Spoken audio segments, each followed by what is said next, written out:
आदि में परमेश्वर ने आकाश और पृथ्वी की सृष्टि की। पृथ्वी बेडौल और सुनसान पड़ी थी और गहरे जल के ऊपर अंधियारा था तथा परमेश्वर का आत्मा जल के ऊपर मंडराता था। तब परमेश्वर ने कहा, उजियाला हो, तो उजियाला हो गया। और परमेश्वर ने उजियाले को देखा कि अच्छा है।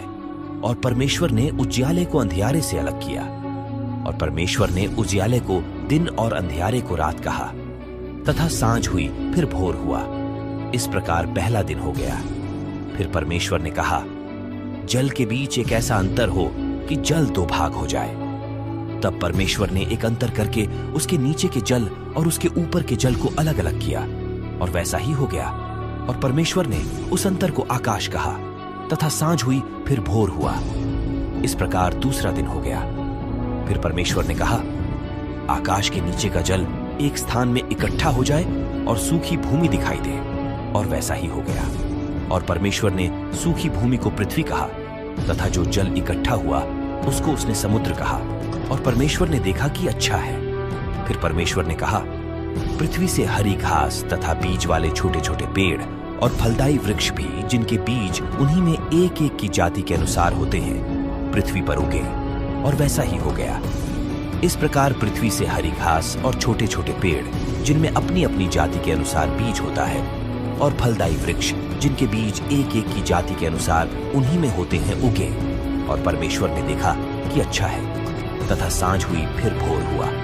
इस प्रकार तीसरा दिन हो गया। फिर परमेश्वर ने कहा, दिन को रात से अलग करने के लिए आकाश के अंदर में ज्योतियां हों, और वे चिन्हों और नियत समयों और दिनों और वर्षों के कारण हों। और वे ज्योतियां आकाश के अंदर में पृथ्वी पर प्रकाश देने वाली भी ठहरे। और वैसा ही हो गया। तब परमेश्वर ने दो बड़ी ज्योतियां बनाई। उनमें से बड़ी ज्योति को दिन पर प्रभुता करने के लिए और छोटी ज्योति को रात पर प्रभुता करने के लिए बनाया। और तारागण को भी बनाया। परमेश्वर ने उनको आकाश के अंतर में इसलिए रखा कि वे पृथ्वी पर प्रकाश दें तथा दिन और रात पर प्रभुता करें और उजियाले को अंधियारे से अलग करें।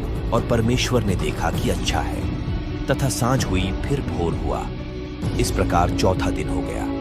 फिर परमेश्वर ने कहा, जल जीवित प्राणियों से बहुत ही भर जाए और पक्षी पृथ्वी के ऊपर आकाश के अंतर में उड़े। इसलिए परमेश्वर ने जाति जाति के बड़े बड़े जल जंतुओं की और उन सब जीवित प्राणियों की भी सृष्टि की जो चलते फिरते हैं, जिनसे जल बहुत ही भर गया। और एक एक जाति के उड़ने वाले पक्षियों की भी सृष्टि की। और परमेश्वर ने देखा कि अच्छा है।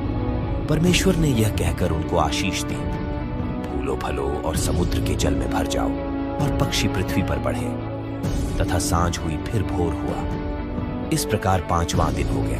फिर परमेश्वर ने कहा, पृथ्वी से एक एक जाति के जीवित प्राणी, अर्थात घरेलू पशु और रेंगने वाले जंतु और पृथ्वी के वन पशु जाति जाति के अनुसार उत्पन्न हो। और वैसा ही हो गया।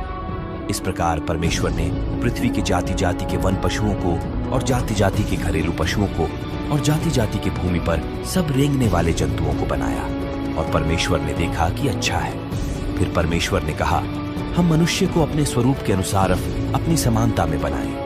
और वे समुद्र की मछलियों और आकाश के पक्षियों और घरेलू पशुओं और सारी पृथ्वी पर और सब रेंगने वाले जंतुओं पर जो पृथ्वी पर रेंगते हैं अधिकार रखें।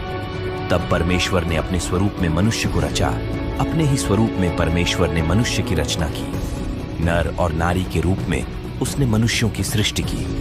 और परमेश्वर ने उनको आशीष दी और उनसे कहा, फूलो फलो और पृथ्वी में भर जाओ और उसको अपने वश में कर लो।